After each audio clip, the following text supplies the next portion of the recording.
राधे कृष्णा। पौष मास के शुक्ल पक्ष की पुत्रदा एकादशी महत्तम। एक दिन अर्जुन ने पूछा कि हे कृष्ण, अब आप पौष माह के व्रत के बारे में समझाइए। उस दिन कौन से देवता का पूजन होता है तथा उसकी विधि क्या है। इस पर श्री कृष्ण बोले कि हे राजन, पौष मास के शुक्ल पक्ष की एकादशी का नाम पुत्रदा है।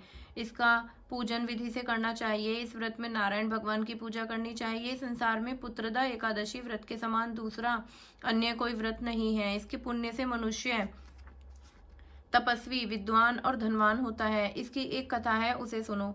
भद्रावती नगरी में सुकेतुमान के नाम का एक राजा राज्य करता था। वह निसंतान था। उसकी स्त्री का नाम शैव्या था। वह सदैव निपुत्री होने के कारण चिंतित रहती थी। उस पुत्रहीन राजा के पितर रो रो कर पिंड लेते थे। इसके बाद हमें कौन पिंड देगा। इधर राजा को भी बंधु बांधव, मंत्री, मित्र, राज्य, हाथी, घोड़ा आदि से भी संतोष नहीं होता था। उसका एकमात्र कारण पुत्रहीन होना था। वह विचार करता था कि मेरे मरने पर मुझे कौन पिंड देगा। बिना पुत्र पितरों और देवताओं से उद्दरण नहीं हो सकते। जिस घर में पुत्र ना हो वहां सदैव अंधेरा ही रहता है। इस तरह राजा रात दिन इसी चिंता में लगा रहता।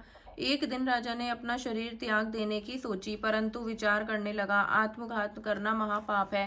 राजा इस तरह मन में विचार करके एक दिन छिपकर वन को चल दिया। राजा घोड़े पर सवार होकर वन पक्षियों और वृक्षों को देखने लगा। उसने वन में देखा कि मृग, बाघ, सुअर, सिंह, बंदर, सर्प आदि भ्रमण कर रहे हैं। हाथी अपने बच्चों और हथनियों के बीच में घूम रहे हैं।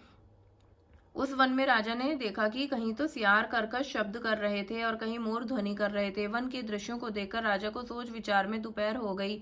अब राजा को भूख और प्यास लगने लगी। वह सोचने लगा कि मैंने अनेकों यज्ञ किए हैं और ब्राह्मणों को मधुर भोजन भी कराया है, परंतु फिर भी मुझे यह दुख क्यों मिल रहा है।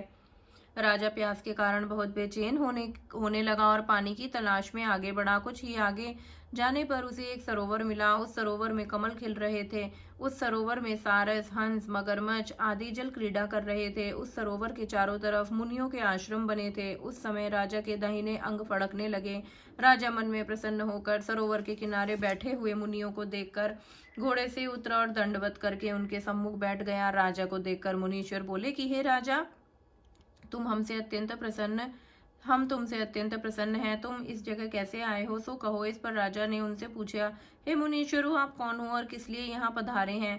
तो मुनि बोले कि हे राजन, आज पुत्र की इच्छा करने वाले को उत्तम संतान देने वाली पुत्रदा एकादशी है। हम लोग विश्वदेव हैं और इस सरोवर पर स्नान करने आए हैं। इस पर राजा बोले कि हे मुनीश्वर, मेरे भी कोई पुत्र नहीं है। यदि कोई आप मुझ पर प्रसन्न हो तो एक पुत्र का वरदान दीजिए। मुनि बोले कि हे राजन, आज पुत्रदा एकादशी है और इसका व्रत करें। भगवान की कृपा से आपके अवश्य ही पुत्र होगा। मुनि के वचनों के सुनकर राजा ने उसे उस दिन परायण किया और मुनियों को प्रणाम करके अपने महल को वापस आया। रात्रि में रानी ने गर्भ को धारण किया और 9 माह के पश्चात उसको एक उत्तम पुत्र रत्न प्राप्त हुआ। वह राजकुमार बड़ा ही होने पर अत्यंत वीर, धनवान, यशस्वी और प्रजा का पालक हुआ। श्री कृष्ण भगवान बोले कि हे राजन, पुत्र की प्राप्ति के लिए पुत्रदा एकादशी का व्रत करना चाहिए।